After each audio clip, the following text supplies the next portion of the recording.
Cursive lowercase f begins with undercurve, loop back, slant, loop forward, undercurve. Undercurve, loop back, slant, loop forward, undercurve. Undercurve, loop back, slant, loop forward, undercurve. It's almost like you're forming the lowercase letter L. You go halfway into the line below before you loop forward, and then your undercurve. And that undercurve leads into your next letter.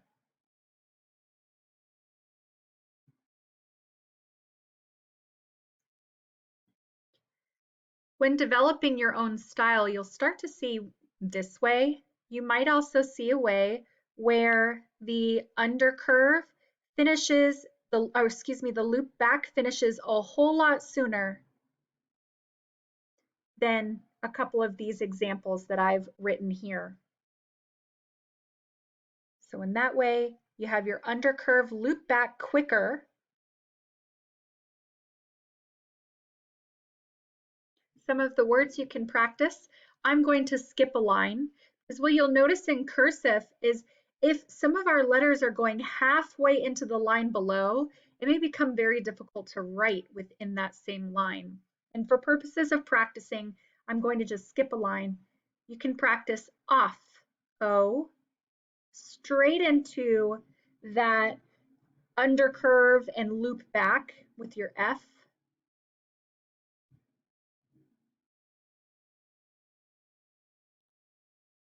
Fold. You can see I'm kind of doing both of those styles that I was talking about earlier. One where it connects a little bit higher and then down below on the baseline. You'll see both ways. Again, I think that comes down to style. Flow. The most important thing though is that you're forming your letters correctly with the pattern of how you make your F. Fun, I'm going to skip another line. F, U, N. Fan, F, A, N.